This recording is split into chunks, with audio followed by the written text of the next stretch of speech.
Congregación Cristiana Sal y Luz.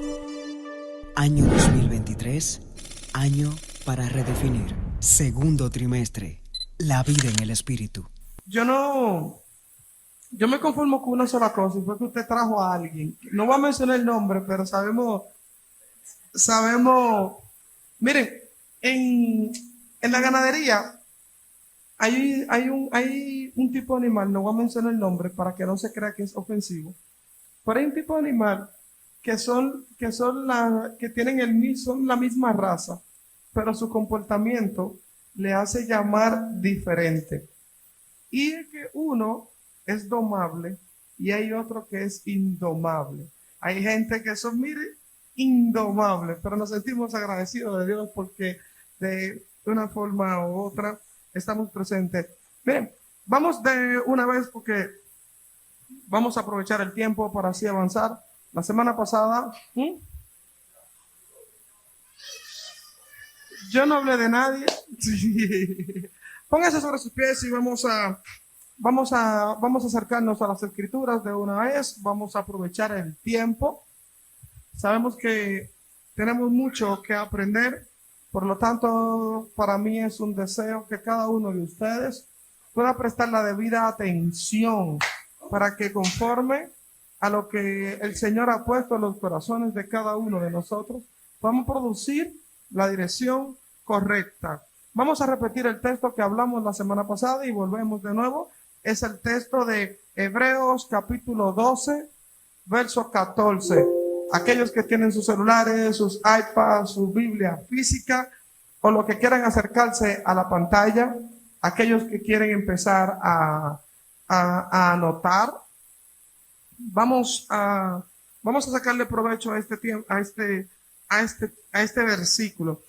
Hebreos capítulo 12, verso 14, leemos: seguid la paz con todos y la santidad, sin lo cual nadie verá al Señor.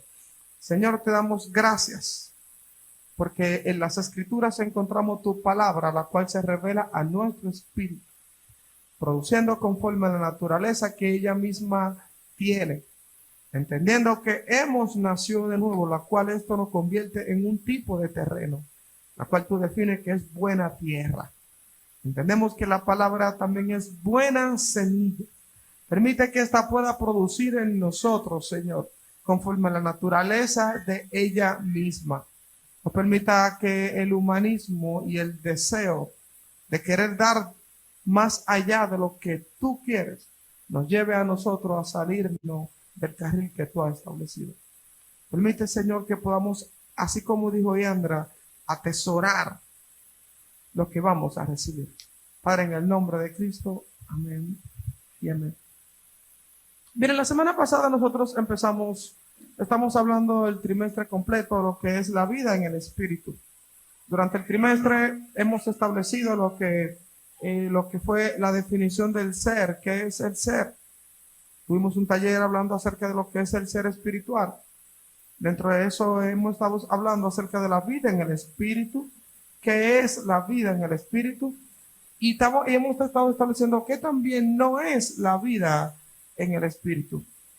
Entonces, la semana pasada empezamos a trabajar dentro de la vida en el Espíritu un aspecto muy importante, lo que es la santificación. Por eso hoy empezamos hablando acerca de lo que es un texto que para muchos de nosotros quizás lo hemos oído en diferentes ocasiones, en cantidad de veces, lo que es la santificación. Y yo creo que hablar de santidad, santificación, santo, son una de las cosas que nosotros quizás más ruido o quizás mal, sin darnos cuenta, más mal nosotros hemos definido, sin darnos cuenta, pero más que entretenernos, venimos a aprender. Y esperamos en Dios que nosotros podamos captar la atención necesaria para poder entender qué es la santidad. Y a medida que nosotros entendemos qué es la santidad, nos convertimos como aquellos cajeros de los bancos, que no hay que darle curso de cómo identificar el billete falso, sino que la constante exposición al billete verdadero lo hace un experto de identificar aquello que es falso. Nosotros pudiendo trazar de manera correcta las Escrituras, levantando el modelo que establece la Biblia, podemos llegar claro a lo que es santidad. Y lamentable es el caso cuando hablamos nosotros de santidad. Esto viene acompañado de un pensamiento, la cual invade lo que somos, y es una palabra llamada inalcanzable. Casi siempre cuando a alguien le dicen, tú eres santo, no, yo no soy ningún santo.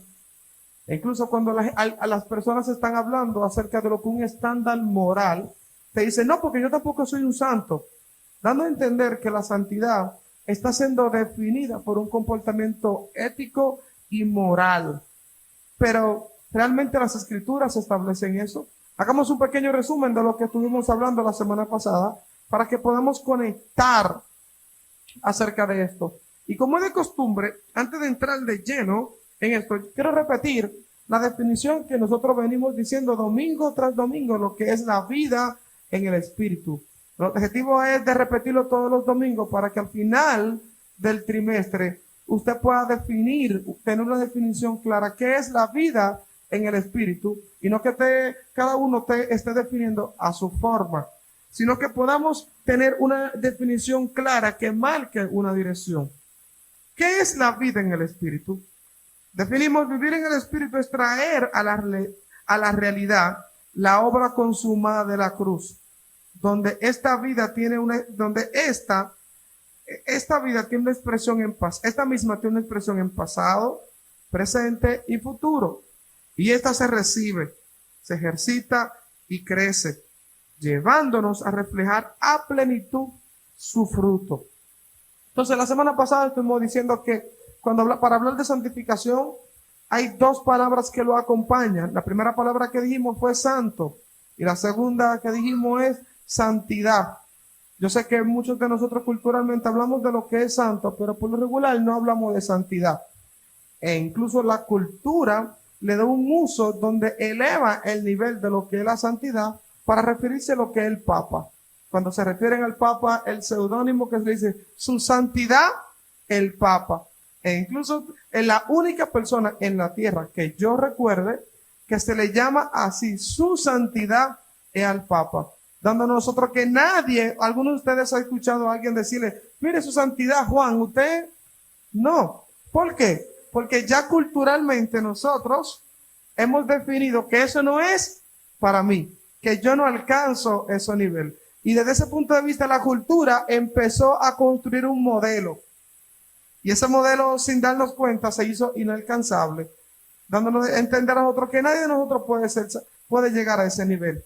Pero dijimos la semana pasada que para definir cada palabra hay 4 cosas que tenemos que tomar en cuenta, o 3 cosas. La definición cultural, que es lo que la cultura afirma como correcto.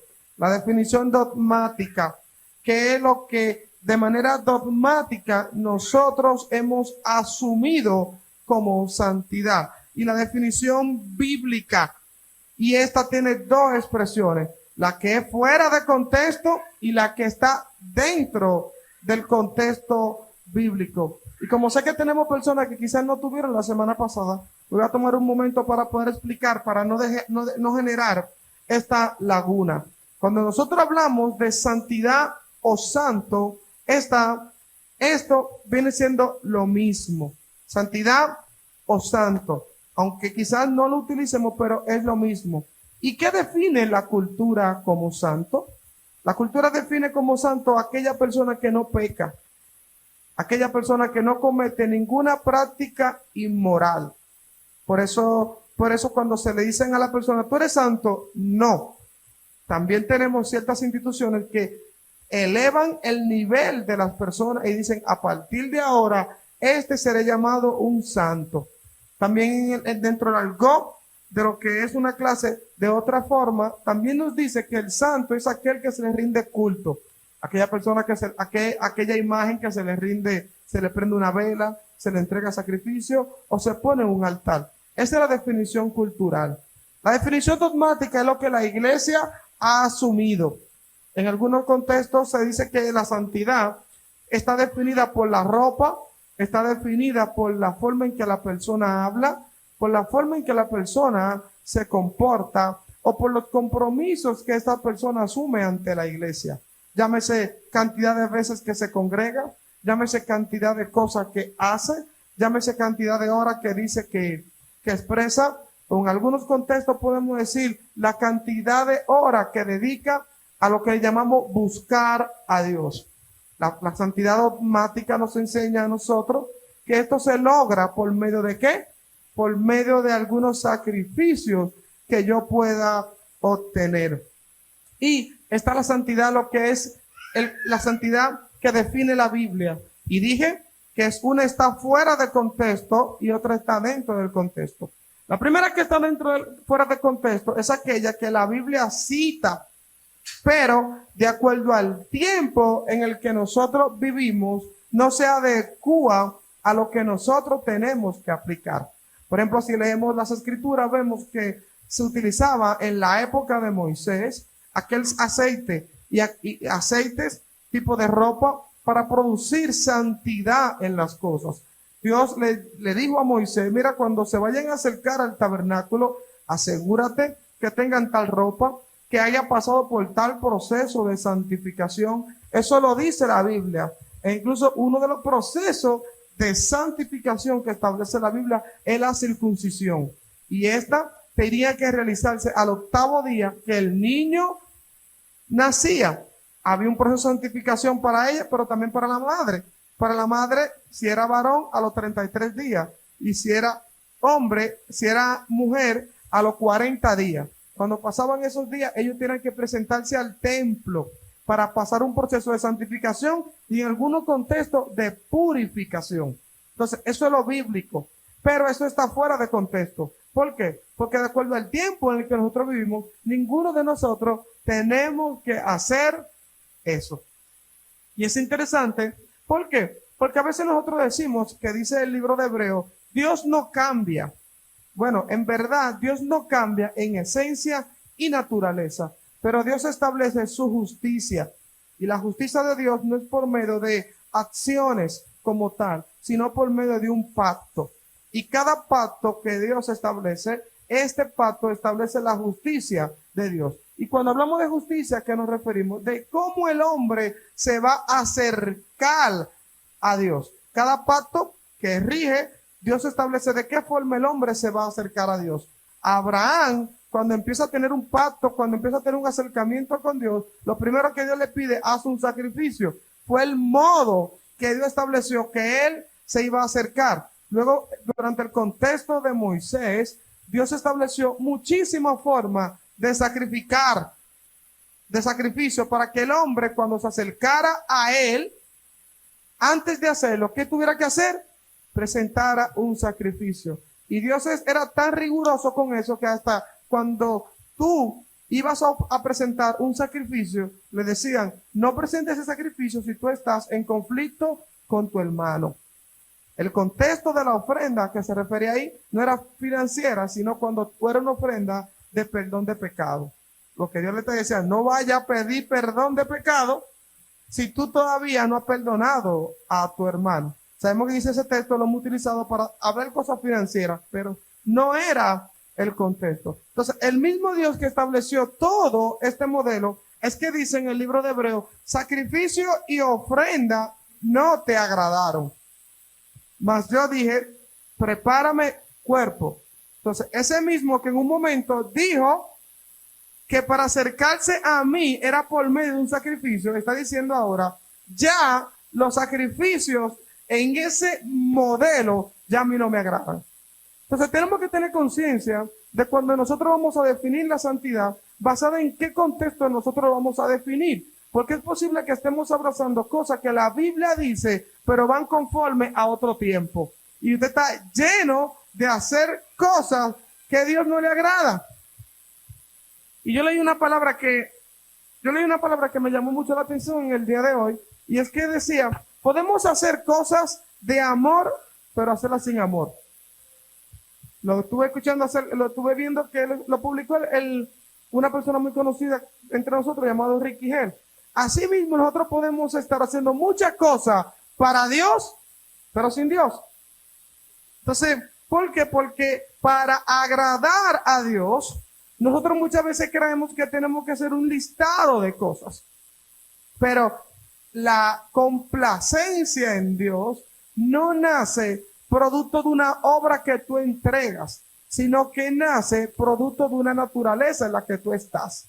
Por eso es que la complacencia no está ni en Luis Miguel, ni en Juan, ni en Pedro. La complacencia está en Cristo. Y por eso es que Dios te ama lo que de ti hay, pero no lo que tú por medio de tus manos puedes hacer, sino por lo de Cristo que hay en ti. Por eso es que el lenguaje y la forma de que Dios estableció, de acuerdo al contexto en el que nosotros hoy en día vivimos, es que todo lo que agrada a Dios es lo que está en Cristo. En Cristo hay complacencia. En Cristo es que Él ama. En Cristo es que Él nos habla. Hebreos 1:1 dice, mas Dios, habiendo hablado a nuestros padres por medio de los profetas, ahora nos habla a través de ¿quién? Del Hijo. ¿Y cuál es el Hijo? Cristo. Cristo. Entonces vemos un Dios que cambió su naturaleza. No, pero la justicia, primera parte que dije de la justicia, dijo sacrificio, ya no me agradan. Segunda parte, hablé a ustedes por medio de los profetas, pero ahora yo quiero que ya ustedes, cuando me vayan a oír, no utilicen el sonido que generaron los profetas, sino yo quiero que utilicen el sonido que genera el Hijo. Dirán algunos de ustedes, bueno, estamos diciendo que ya no debemos escuchar los profetas. No, no estamos diciendo esto, sino que podemos tener un profeta que esté fuera del Hijo, que opera fuera del cuerpo. Como no está en Cristo, aquellos profetas, aunque hablen de Dios, si no están en Cristo, porque su naturaleza no ha cambiado, ya Dios no quiere que tú oigas eso. ¿Por qué? Porque la cruz estableció el nuevo modelo, donde el Espíritu Santo vino ahora ya no a estar en un lugar, sino que vino aquí ahora a morar en nosotros. Por lo tanto, como el Espíritu Santo mora en ti, la unción está en ti, ella es lo que nos va a enseñar a nosotros el que todo lo que nosotros debemos hacer. Por lo tanto, Dios no quiere que nadie de nosotros escuche a aquellas personas que no están en Cristo, que la unción no está en Él. ¿Por qué? Porque el modo que Dios estableció para esta naturaleza es a través del Hijo. Y la misma Biblia dice en el libro de Mateo, capítulo 10, establece que nosotros tenemos la capacidad, esto lo hemos dicho muchas veces, pero lo voy a repetir. Dice, en aquellos días vendrán algunos diciendo, en tu nombre echamos fuera demonios, en tu nombre profetizamos, en tu nombre hicimos milagros, mas yo le diré, apartado de mí, maldito, porque yo nunca lo conocí. Miren qué cosas hacían sin conocerlo. Posiblemente nosotros estemos escuchando profetas que lo de ellos se cumple, o gente que hace milagros, pero Dios le puso un título a ellos, o dos títulos. Primero, no te conocí, pero antes del no te conocí, dijo, apartaos de mí, hacedores de maldad. Nosotros tenemos que hacernos preguntas. ¿Cómo es? ¿Qué de malo tiene un milagro? ¿Qué de malo tiene? ¿Qué de malo tiene que alguien le saquen un demonio? Yo quisiera sacar unos cuantos de alguna gente que se le... ¿Qué de malo tiene eso? ¿Qué de malo tiene que alguien dé una profecía? Sin embargo, Dios dice que esas tres acciones que ellos hicieron, le dijo, hacedores de maldad. ¿Por qué? Porque Dios no está interesado en la acción del hombre, sino desde la naturaleza que el hombre la hace. Y tú podrás hacer buenas cosas, pero si no estás en Cristo, de nada sirve delante de Dios. Aunque vengas muy bonitos, aunque abraces las cosas de Dios, aunque financies las cosas de Dios, Si no estás en Cristo, eres un hacedor de maldad. Si no estás en Cristo. Entonces, recapitulando acerca de la cosa que mencionamos la semana pasada, estuvimos diciendo que hay 6 retos que la iglesia enfrenta a la hora de poder establecer de manera clara lo que es la santificación. Voy rápido. El reto del desconocimiento. Hablamos que este era el reto de no conocer la posición que en Cristo nosotros tenemos. Y por eso terminamos a veces pidiendo cosas que el Cristo nos pone adentro, pero nosotros pidiéndola hacia afuera.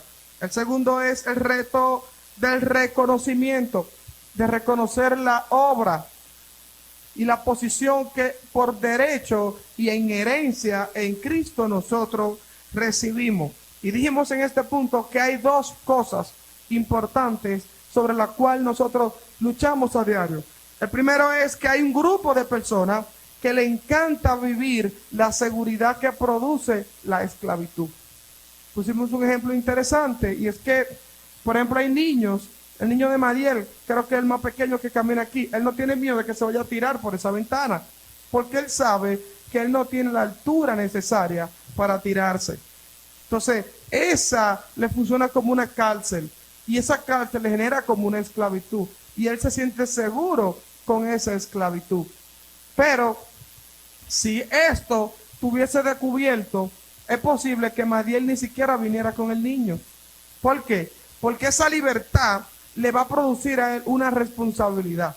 Y esa responsabilidad, él no está dispuesto a asumirla. Entonces, así mismo somos nosotros. Nos gusta la seguridad de la esclavitud porque no queremos asumir la responsabilidad que la libertad nos pone a nosotros en las manos. Entonces, tenemos que tener cuidado. ¿Por qué? Porque en Cristo hay un momento donde a nosotros se nos da una libertad y aquellas personas que no tienen la libertad, así mismo como Pablo en el libro de Gálatas, en el capítulo 1, cuando narra los asuntos que pasó en Antioquía, dice que vinieron los de Jacobo. Vinieron de Jacobo, ¿a qué? A supervisar. ¿Para supervisar qué? La libertad que en Cristo ellos tenían. Entonces, todo aquel que le gusta vivir la seguridad de la esclavitud, cuando encuentra a alguien, un hijo de Dios, entendido en el tiempo, comprometido con el diseño, comprometido con la causa, que desea asumir con gallardía, sin miedo y responsabilidad, el compromiso que da la libertad, asumir la responsabilidad de ser libre, entonces empieza a recibir crítica de aquel que le molesta ver un libre cuando él disfruta su esclavitud. Y esos 2 grupos, nosotros lo tenemos. Aquel que se incomoda porque te veo libre, porque yo estoy deseoso de verte esclavo. En psiquiatría hay algo que se llama el síndrome de Estocolmo. ¿Quién lo conoce? El síndrome de Estocolmo dice cuando el agredido se enamora de su agresor. Cuando el que te maltrata, tú te enamoras del que te maltrata. ¿Lo han oído? Al que te maltrata. Entonces, así vimos algunos que nos hemos enamorado de aquellas cárceles que nos producen esta esclavitud. Amamos esos barrotes. Amamos esa puerta que no me deja pasar. ¿Por qué? Porque hemos entendido que el evangelio es un asunto de abstinencia y no de muerte. Y como tú tienes una naturaleza que ni tú mismo la puedes domar, tú prefieres que cuando tú arranques hay una pared que te detenga. Porque tu naturaleza no ha cambiado. ¿Por qué? Porque esto no es un asunto de lo que con tus manos quizás tú puedas hacer. El tercer reto que mencionaba fue la declaración de que somos humanos. La excusa de decir yo soy humano y no soy perfecto. El cuarto reto que pusimos fue el reto del sistema religioso, que sin darnos cuenta hemos creado un sistema de compra y hemos desarrollado pócimas. Para acercarnos a Dios, tú tienes que hacer 5 procedimientos. Para obtener esto, tiene tanto. Y dijimos la semana pasada que ese sistema nos puso precio a que si tú quieres hacer milagro, paga este precio. La unción tiene este precio. El profetizar tiene este precio. El hablar en lengua tiene este precio. Y sin darnos cuenta hemos creado un mercado religioso y por asuntos de cosas de Dios nadie dice nada. Pero pareciera que que las papeletas del compromiso y el sacrificio que andan volando dentro de esas cosas sin darnos cuenta. El quinto reto que dijimos fue el reto de los extremos.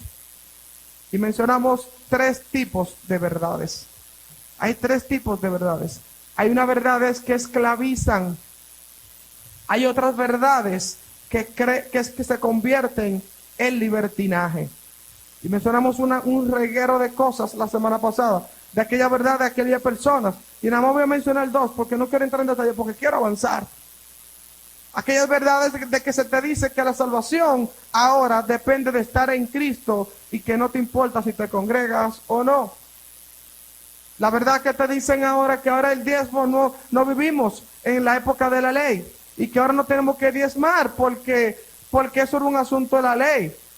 Y ahora tú levantas la mano y dices gloria a Dios y ahora ni ofrendo ni hago nada.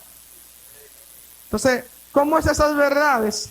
Producen el libertinaje, que más que producir un alineamiento al propósito de Dios, producen un desorden que la gente le tiene miedo y no quiere ser parte de lo que con tus labios profesas. El sexto reto que dijimos, el reto de no entender cómo funciona. Entender que esto es un asunto de naturaleza. Esto es lo primero, el paso básico. Yo creo que con la definición que se dio de salvación tenemos para hoy. Si abrazamos lo que se enseñó ahí, nada más en esa definición de salvación, tenemos para hoy. Entender que el primer paso de esto, más que yo decirte deja la droga, más que decirte deja el alcohol, más que decir deja las mujeres, deja los vicios, el primer paso de esta vida es pasar de muerte a vida. Primer paso, ¿cuál es? Pasar de muerte a vida. ¿Por qué? Porque nosotros luchamos constantemente ¿con qué? Luchamos constantemente en los asuntos de la iglesia a que los muertos queremos medicarlos y queremos darle calmante a los muertos. No, el muerto primero se resucita. Entonces esto es un asunto de naturaleza. El primer paso para ser parte de lo que es la santidad de Dios, tener la santidad por lo que Dios establece, es que nosotros podamos tener la vida de Él. Entonces, entrando ahora en lo que es la segunda parte de lo que es la santificación. Enseñar acerca de la santidad para poder ser efectivo necesitamos, mencionaré cuatro cosas. La primera es tener una definición clara acerca de lo que es el pecado.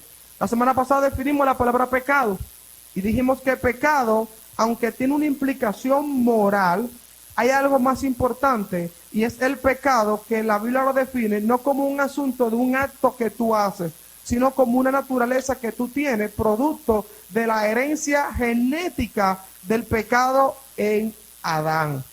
Aquel pecado que nosotros heredamos, producto de tener esta naturaleza.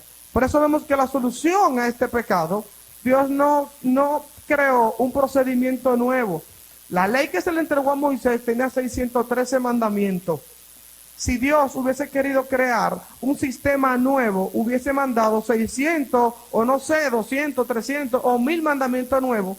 Pero él nos quiso dejar entender a nosotros que el hombre, ni aún creando ese sistema de mandamientos, pudo dar la medida. Por eso es que la forma en que el hombre da la medida no es cumpliendo mandatos, sino que su naturaleza cambie. El segundo punto que tenemos que estar claro, y con respecto al pecado, más adelante vamos a entrar un poquito más profundo en esta cosa. El enfrentar la responsabilidad, ya de eso lo hablamos, que nos lleva la libertad. Esto nos da una responsabilidad y muchos tenemos miedo a querer enfrentarla. Tercer punto, el tener que renunciar a nuestro propio yo. Miren, yo leí una historia esta semana que me gustó mucho en el libro de Samuel. Creo que creo que en la segunda carta de Samuel, no recuerdo bien el texto. Y es que David le dice al profeta Natán, yo quiero construir un templo. Y dice, cuando él le da la razón a Natán, lo que dice es, yo vivo en casa de cedro. Sin embargo, Dios está entre las cortinas. No tiene un lugar y una casa. Y la respuesta que le da el profeta, David, haz todo lo que en tu corazón te proponga. Y yo quiero utilizar esta ilustración de lo que es Dios está entre las cortinas. Por lo regular, todo lo que está entre la cortina es aquello que está escondido. ¿Cómo nosotros a veces en nuestra acción diaria lo que damos a demostrar es como que tenemos un Dios que está entre las cortinas? Porque tenemos miedo de expresar y morir a lo que nosotros somos. ¿A cambio de qué? ¿A cambio de qué? Porque nos gusta muchas veces vivir con ese Dios que está en la cortina. Cuarto desafío. El desafío es de entender la expresión que menciona Efesios 4, hasta que todos lleguemos. Esto es algo que sin darnos cuenta nosotros hemos malinterpretado. ¿Por qué? Porque que hasta que todos lleguemos, es verdad que todos tenemos que llegar, pero tenemos un problema. Y el problema es, a mí me gusta poner el ejemplo como aquella transmisión de un vehículo. La transmisión de un vehículo tiene por lo regular 3 cambios importantes, o 4: parqueo, reversa, neutro y D, una transmisión automática. La reversa da hacia atrás. El parqueo te estaciona, te detiene. Y la D te permite avanzar hacia adelante. El neutro te permite llevarte para donde el viento te quiera llevar. Lo interesante que nosotros planteamos es esto, que hasta que todos lleguemos, tiene que operar con las personas que solo están en 2 posiciones de este cambio, de esta transmisión. ¿En cuál? Los que estén en D y los que estén en neutro. ¿Por qué? Porque una de las cosas que nosotros estamos enfrentando, que tenemos personas que quieren que lo esperen con el cambio en reversa.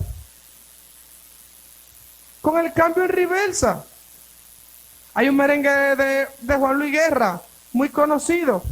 Lo dice, mueve la palanca y endereza. Porque la guagua va en reversa. Entonces, algunos de nosotros, sin darnos cuenta, tenemos el cambio en reversa. Y queremos que otro, entonces, nos espere. Y no está bien. El otro es cuando aquel está en parqueo. El parqueo es peor que la reversa. ¿Por qué? Porque por lo menos el que puso la reversa puso la intención de querer moverse. Pero el que está en parqueo no ha hecho nada. Y ese se acostumbró a estar detenido. Y quiere que entonces, espérame, yo quiero esperarte, pero es que no prende mi vehículo. Está bien, te voy a aceptar la excusa de que tu vehículo no prende. Te voy a enganchar un remolque. Pero abusador, aún te engancho el remolque, tú no quieres mover el cambio. Entonces, el cargar con esos 2 grupos de personas, en vez de ayudar a la iglesia como cuerpo, hace que se destruya. Cuando un vehículo lo va a remolcar una grúa, lo primero que hace es que le quite el cambio. Porque si no le quita el cambio, puede destruir la transmisión. Y esto pasa en la vida de la iglesia, pero ¿qué hablar de los matrimonios? Si nos vamos a eso. ¿Cuántos matrimonios disfuncionales? Donde el esposo va hacia un lado y la mujer va hacia otro. Tú como esposa, tú como esposo, ¿qué cambio tú tienes? ¿Qué cambio tú tienes? Es fácil de determinar. Analiza cómo te va en tu relación. Si tú ves que cada vez que toma una decisión alguien sale herido, es porque alguien tiene tiene un cambio contrario o estacionado. Si tú ves que cada vez que queremos hacer algo chocamos, es porque alguien tiene un cambio contrario. Si tú ves que cada vez que cuando tú ves que alguien va con una información contenta al matrimonio, pero a ti te molesta, es porque alguien tiene problema en el cambio. Entonces, ¿cómo nosotros vamos a producir un avance de que hasta que todos lleguemos, pero entendiendo que si yo estoy en Santiago y alguien está en Santo Domingo, la distancia son 150 kilómetros? Es bonito correr 150 kilómetros y alcanzarte, pero es más bonito si tú arrancas y corremos los 275, porque hace que la carga entonces sea ligera. La cantidad de, señores, de cosas que están pasando principalmente en la vida de iglesia y no hablar de los matrimonios, por las diferencias de los cambios que tienen en las transmisiones. Es increíble, no podemos citar tantas destrucciones que hay a lo interno. Corazones destruidos, relaciones destruidas, parejas que no pueden hablarse, no pueden levantar una conversación ni siquiera acerca de qué vamos a comer. Porque todo produce un movimiento, y todo movimiento que se produce cuando estamos en dirección contraria va a producir un descarre. En un momento yo escribí un comentario que lo mandé por el grupo llamado Viaje en Pareja, donde decía, si por lo menos tu motor no enciende, porque no tiene vida propia para poder arrancar, pero por lo menos quitar el cambio. ¿Cuántos de nosotros hemos reconocido que nuestro motor no avanza? Los vehículos para moverse se mueven a través de 3 formas. Lo primero es su autonomía, porque prenden y tienen su autonomía propia. Lo segundo es que la batería se le descarga y alguien viene y jumpea y tú prendes. Y lo tercero es por remolque, ¿verdad? Señores, en la vida de iglesia, aunque uno no quiera, lo hace, uno remolca. Pero yo no quisiera que ni en la iglesia, ni en la vida del matrimonio de nadie, tengamos que estar remolcando a nadie. Sino que podamos, por lo menos, jumpearte para que tú enciendas. Pero si todos los días hay que empujarte, todos los días hay que jumpearte, todos los días hay que jumpearte. Señores, yo estoy seguro que cualquiera de ustedes que tiene un vehículo automático, si todos los días hay que jumpearlo y se da cuenta que el alternador está bueno, lo que va a terminar corriendo a comprar una batería, porque hasta uno se jalta. Se jalta.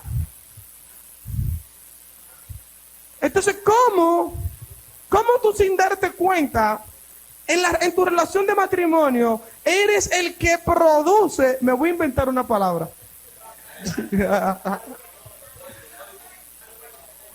¿Cómo tú eres el que produce esa jaltación?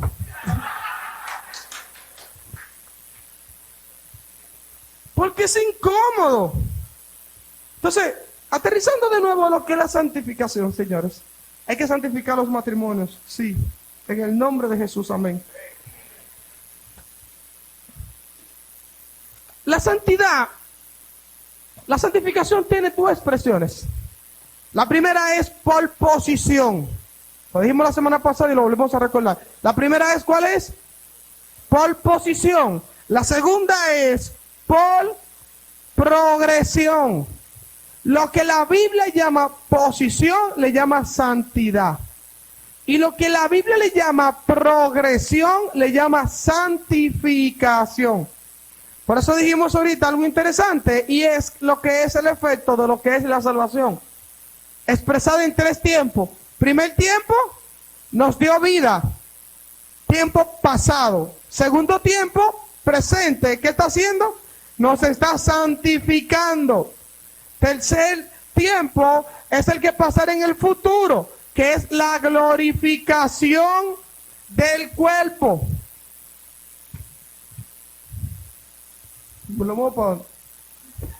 Esta gente parece amén haciéndole seña a uno. Entonces, Hablando de lo que es, voy a hablar primero de lo que es la santidad por posición. Quizás no me dé tiempo a hablar de la segunda, pero voy a hablar de la primera. La primera es que es por posición. Esta, voy a decir una cuanta característica que nos dan a nosotros. Primera, que estamos completos. Colosenses 2:10. Segunda, tenemos la plenitud por estar en Cristo. Colosenses 2:9. Estamos bendecidos. Romanos 1:7, cuando Pablo dice saludo a los santos y no ha empezado a describir su comportamiento. Tercera,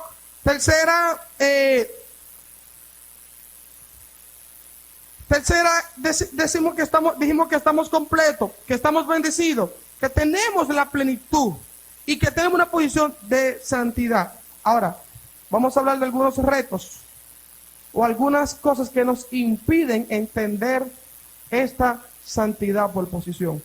La primera es que es por obra. Nosotros estuvimos diciendo que parte de nosotros muchas veces crecimos con buenas intenciones, entendiendo que la santidad era un asunto de ropa, llevándonos nosotros a tener, sin darnos cuenta, sepulcros blanqueados, con una ropa muy linda, pero lleno de muerte por dentro. Y no es que quizás no tengamos que cuidar la ropa, sí, pero tenemos que entender cuál es el protocolo que establece el mismo Tesalonicense cuando dice espíritu, alma y cuerpo. Primero el espíritu se le da vida, luego el alma recibe la forma de lo que en Cristo recibió y eso se expresa en el cuerpo. Malo es cuando nosotros queremos entrar por el cuerpo y nunca llegamos al espíritu. Entonces, hablamos de lenguaje, de vestimenta y en algunos casos que la santidad depende de hábitos. Le voy a poner un ejemplo interesante y voy a acelerar un poco para que entendamos esta santidad por posición. La iglesia de Corintio, podemos mencionar muchos problemas. Yo tengo 10, no lo voy a mencionar todo, pero voy a mencionar algunos. El primer problema que menciona la iglesia de Corintio es que dice en el capítulo 1, cuando dice, ¿acaso Cristo está dividido? Unos querían decir yo soy Apolo, yo soy de Pablo, otros decían yo soy de Pedro. Había competencia a lo interno, hubo grupismo. Segundo problema, algunos cristianos estaban tolerando cosas inmorales dentro de lo que es la expresión de la iglesia. Tercer problema, Corintios 3, dice que ellos tenían deseo de comer alimentos sólidos, pero eran carnales. Cuarto problema que menciona era que ellos iban a comer la comida sacrificada a los ídolos y ellos, como sabían que los ídolos no tenían poder, maltrataban al débil.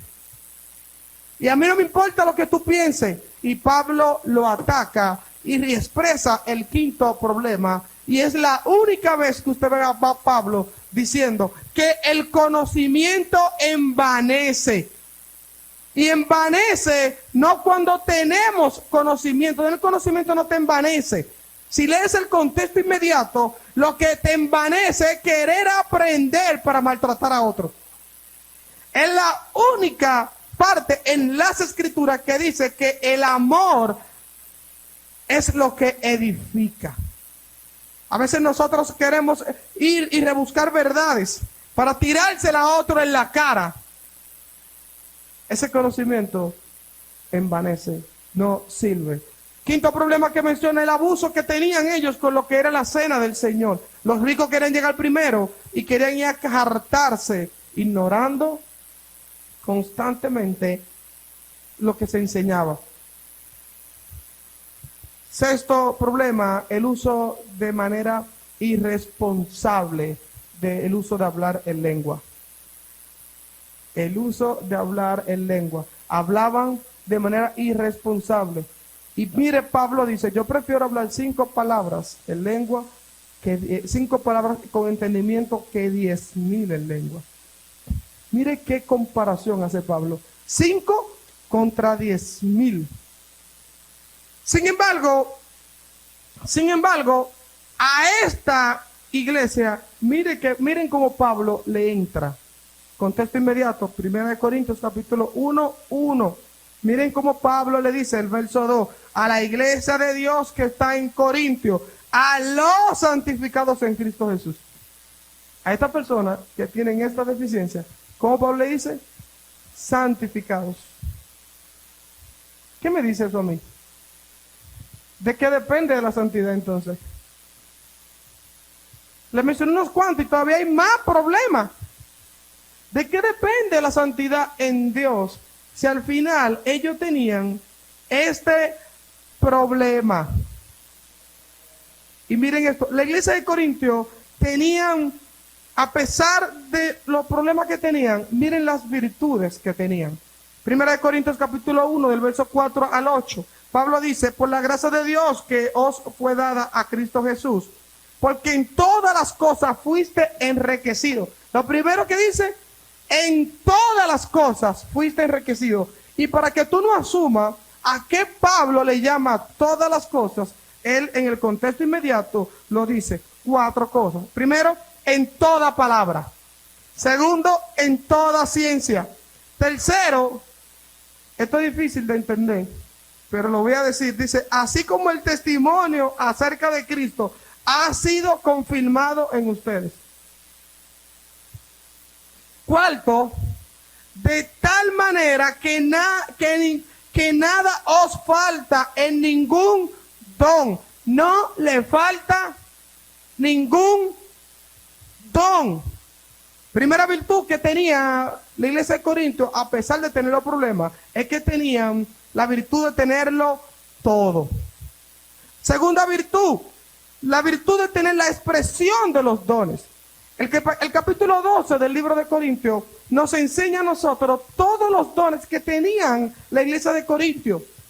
Y gracias a ellos nosotros podemos conocer los dones, porque es el único capítulo donde se expresa con tanta descripción el asunto de los dones. Ellos lo tenían.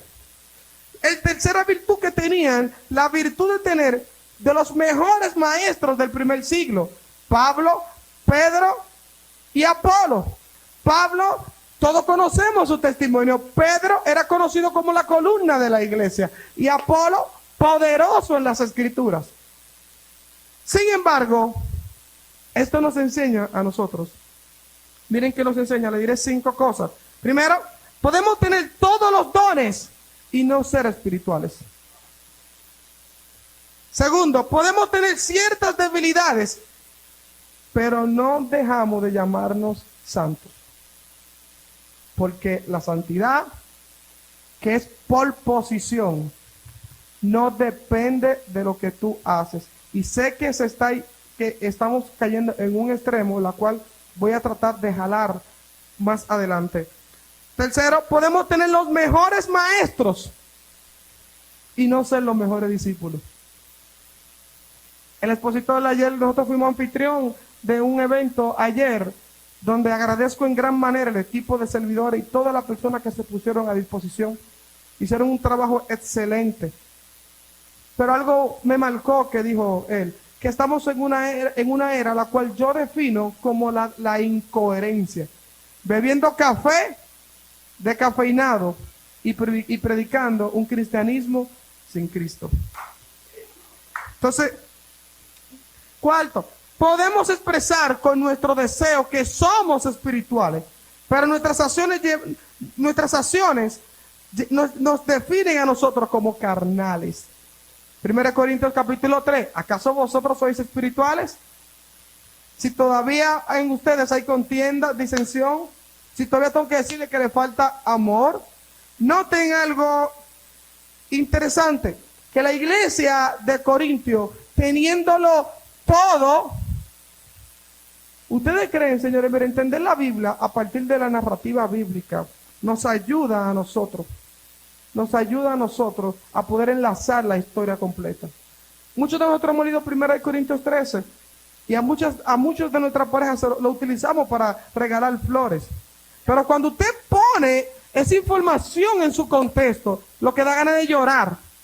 Y miren, la información en su contexto es tan importante, y le voy a decir que la mayoría de nosotros, para no decir todos los que están aquí, en algún momento, por lo menos esta semana o hoy, ¿Han leído alguna noticia de que alguien murió? ¿Quién ha leído entre los últimos 3 de que alguien murió? ¿O hoy? ¿Quién leyó alguna noticia hoy que alguien murió? ¿Por qué no lloran? Porque la muerte no está dentro de su contexto.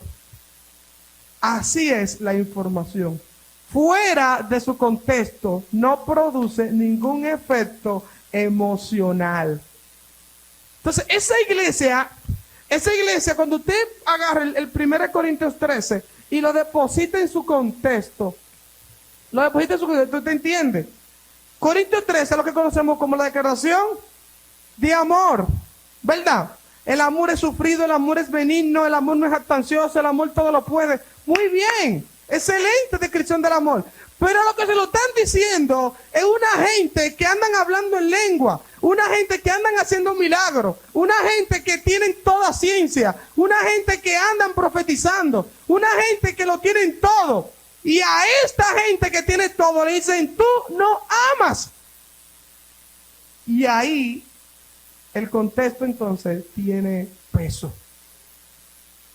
Entonces a esa iglesia que lo tiene todo, le están diciendo, y hay 2 cosas que la Biblia menciona, y yo sé que el tiempo es nuestro mayor enemigo en esto, pero mire, hay 2 cosas que la Biblia menciona. Y el primer caso, el caso de Corintio, y el segundo caso, el caso de Nicodemo. El primer caso de la iglesia de Corinto, que lo tienen todo y no aman. Y el segundo, el caso de Nicodemo, que sabiendo toda la Biblia, yo creo que todo lo que se conocía como escritura en ese tiempo,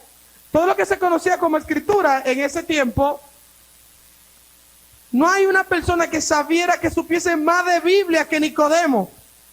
Sin embargo, a ese bibliólogo, que se lo sabía de memoria, le dijeron, tú tienes que nacer de nuevo.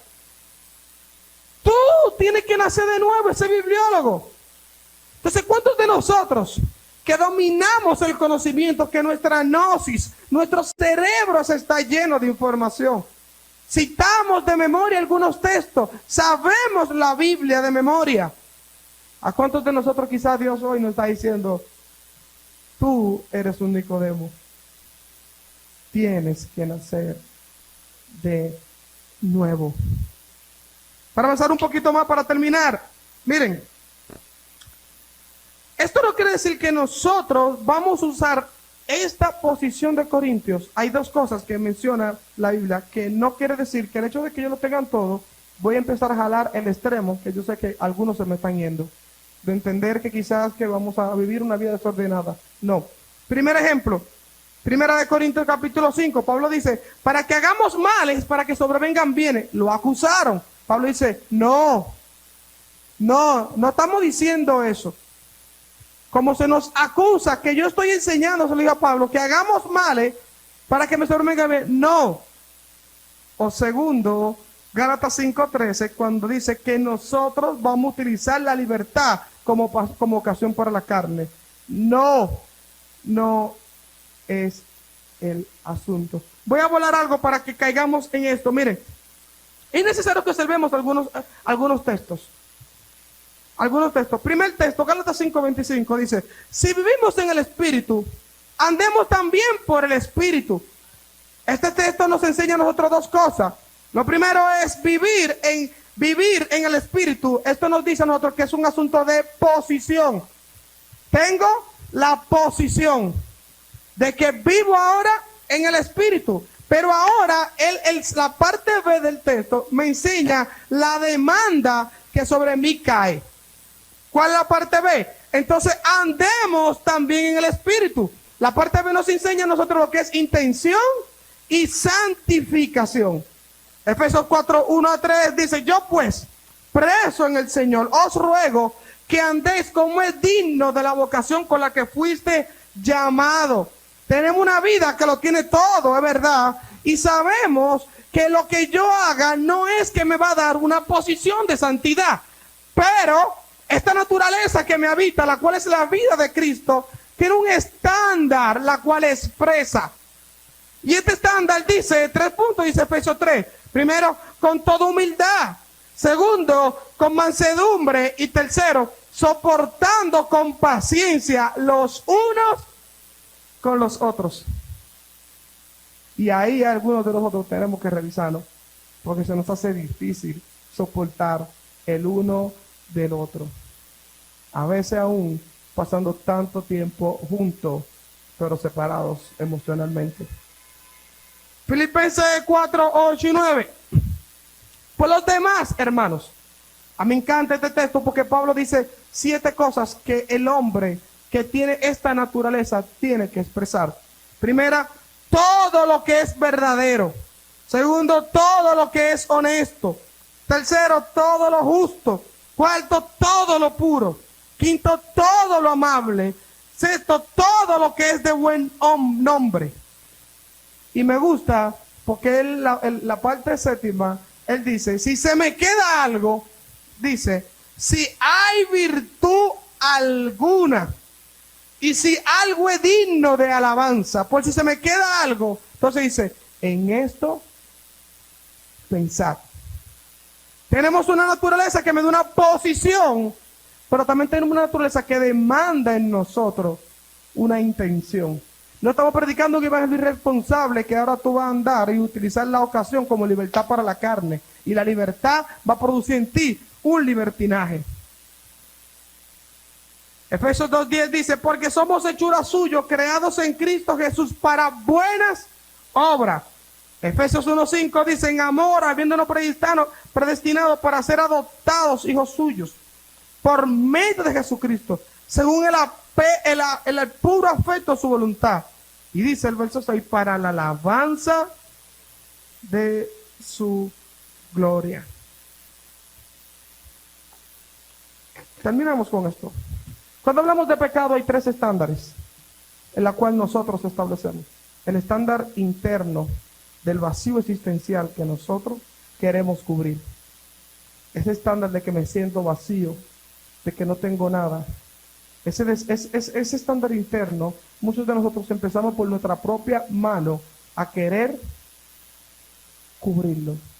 El estándar externo, que es el que la cultura ligada al dogma me pone a mí, esa presión. Tú tienes que vivir de tal forma, tú tienes que hacer de tal forma. Y tercero, el estándar bíblico. Pero tú no puedes nunca dar el estándar bíblico si lo ignoras y no lo conoces. Amados, pónganse de pie. Yo sé que quisiéramos durar más tiempos.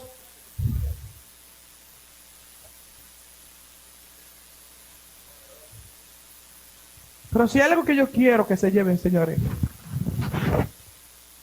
si hay algo que yo quiero y graben todos ustedes, la santidad. Si resumimos todo lo que hemos hablado, la santidad primero no depende de tus obras, sino de una posición que te da una naturaleza. Solo primero. Segundo, la santidad no va a producir en mí una libertad como ocasión para la carne. No. Si te da ese deseo es porque no has nacido de nuevo. Y la Biblia dice, Romanos 8, que la carne produce muerte, la carne produce carne. La carne nunca va a producir vida, la carne produce carne. Así que no creamos, señores, que esa santidad que por posición en Cristo nosotros tenemos va a depender de las cosas que tú lleves. No, es de estar en Cristo. Señor, gracias. Señor, gracias. Porque entendemos lo que somos en Cristo, Señor. Y entendemos que esto no depende de lo que yo hago, Señor, sino depende de lo que yo soy. Que esto depende de la obra consumada de la cruz, la cual en Cristo, Señor, nosotros hemos puesto, Señor. Te agradecemos en gran manera, Señor, lo que tú has depositado en nuestros corazones.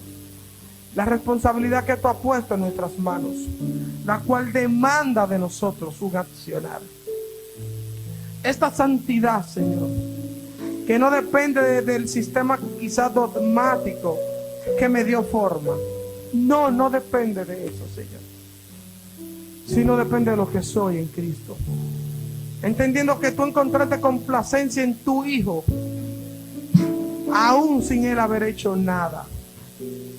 Entendiendo que una vez nosotros, habiendo nacido de nuevo, teniendo la nueva naturaleza, ahora nosotros no utilizamos la libertad, sino que hemos muerto al pecado, Señor. Hemos muerto al pecado, Señor. Señor, gracias. Si hay alguien en esta noche el cual tiene deseo de querer pasar adelante y aceptar a Cristo, si hay alguien,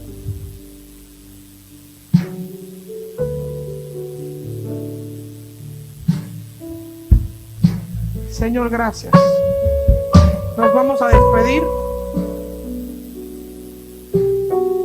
Permite que sin importar a dónde vamos, podamos llegar bien, Señor. Que podamos llegar bien, Señor. Padre, en el nombre de Cristo. Amén.